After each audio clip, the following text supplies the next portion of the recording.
Hey guys, how you doing? This is Angelo. In today's video, we're going to talk about coins that pay dividends part 2. So what we're going to be covering here is proof of stake coins. So what is proof of stake? Proof of stake is a type of algorithm used in some cryptocurrencies blockchain networks. Now there are many different types of algorithms, and I'm not going to go over that right now, but two of the most famous ones, or the two most famous ones, are proof of stake and proof of work. Proof of work is the algorithm that is used in the Bitcoin blockchain, and the most famous coin that uses strictly proof of stake is NXT.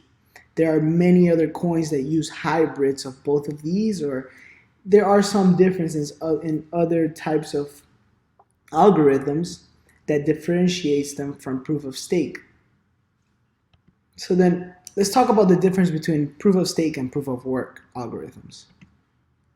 So I'm sure you guys already know this by now, knowing Bitcoin and all. Proof of work is the validation of work, proving that it happened and that it's correct. Now, let's go over how this actually works. Let's imagine that there's one school that has 3 different math classrooms.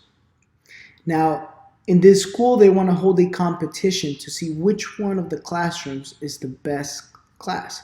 So they provide one really complicated math problem, and they give it to all of the classrooms at the same time with no advantage there. The only clear advantage, now assuming that every kid is just as smart as the next one, the only clear advantage that one class could have over the other is if they have more students in the classroom, right? So then once one classroom gets the problem right, they have to show the right answer with the right proof of work behind what they did to get to the right answer. And once this classroom is selected, they will be given a prize, a reward for getting it right. Now, tying this back from what we know of blockchain, the school is the world. The classrooms are the computers that run the algorithms, or the miners. The students is the computing power that the miners have. The really complicated math problem is a transaction, and the reward are the Bitcoins that are earned while mining. So proof of stake is a different way of verifying and validating these transactions. The process is called forging instead of mining, where a validator processes and forges a block into the chain. Validator is picked by the amount of stake they have and the age of the stake. The stake are the altcoins that they own. The age is the amount of time you've had the coins in a wallet. If you were to switch the wallet that the coins are in, the aging process resets. And the reason why they do this is because the age of your wallet actually shows the commitment you have in the coin. If you've been holding, let's say, 10,000 NXT coins for the past year, it shows you're more committed to this blockchain than I am if I only have the same amount of coins, but for the past 2 months. Now, validators earn part of the whole transaction fee by doing this. Whenever somebody wants to send money, they have to pay a fee, and if you're the validator of the transaction, that fee goes to you.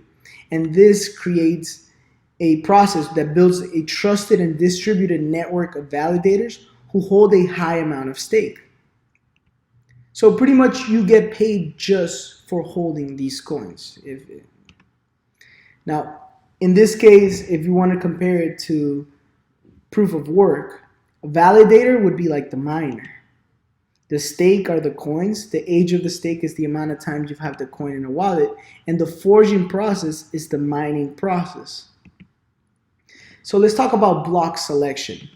See, simply selecting the next validating block in the blockchain by account balance would bring centralization.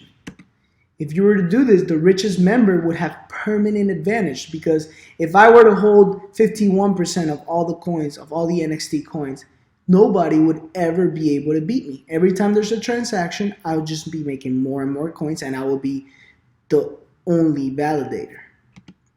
So Because of this, there are several different methods of selection, but I'm only going to talk about the two more popular ones here.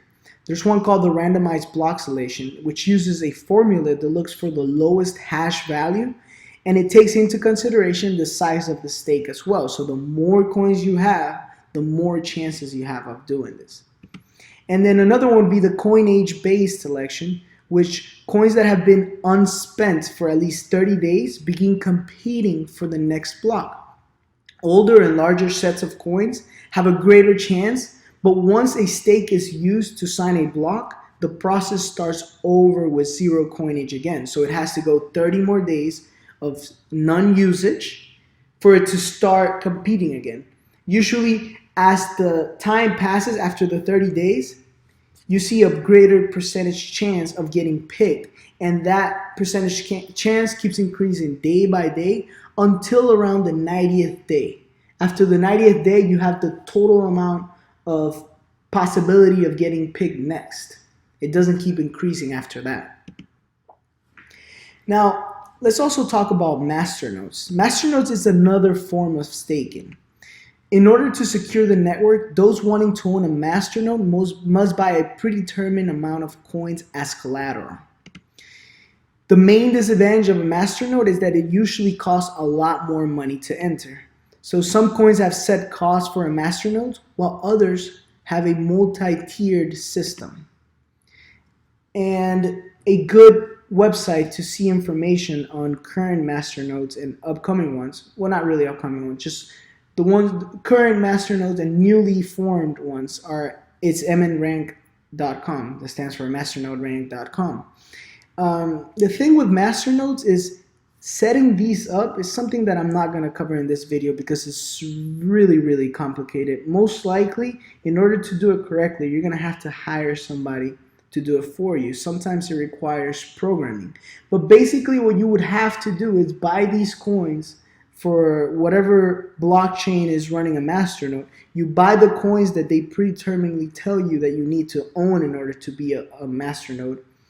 And then you have to put it in a wallet that they tell you to put it in. It's not just holding it in your Ether wallet or something like that. They'll create a masternode. You have to do it the way they tell you, and you have to set it up the way they tell you to.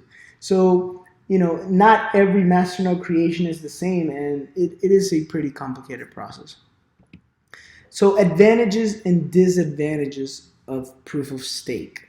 Now, the advantages are, first of all, it's very energy efficient, requires less electric computing power. So it's a more green process. I mean, think about it. You don't have to buy all these mining machines that are consuming power and using electricity and using computing power in order to compete for the next problem. This is a lot more. You could run a proof of stake or a masternode. You could run it through your laptop, and your laptop has enough power to do this. You don't have to keep buying more power or anything like that.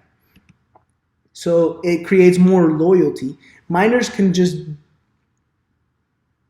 dedicate their power to higher ROI coins. So if you're a miner and you could literally just switch from mining Bitcoin using that power to go into mining Litecoin if you see that you have a better percentage chance of making more money. If you see a better ROI, you could just switch to another coin. But if you have a masternode, or if you're just running a proof of stake type of validation, you're investing in the blockchain. You're owning a lot of coins. You have a lot of money tied down to this blockchain. You can't just, you could sell it and try to run a new masternode, but you are more likely to keep it since you already own it. It creates more of a brand loyalty than just mining, because mining requires you to just buy a miner and connect it to the network and start doing it yourself. But this requires you to invest in the company in order to do it. There's faster validations with proof of stake, and there's a safer network. It would be extremely expensive to buy 51% of all NXT, especially because of appreciation. Think about it. Let's say let's say a new coin came out and you wanted to buy 51% of all those coins. If you wanted to do that quickly, the fact that you are spending so much money in this coin will make the price skyrocket by itself. It's just a normal process of supply and demand. So buying 51% of all the coins in any blockchain would be extremely expensive. That makes it safer.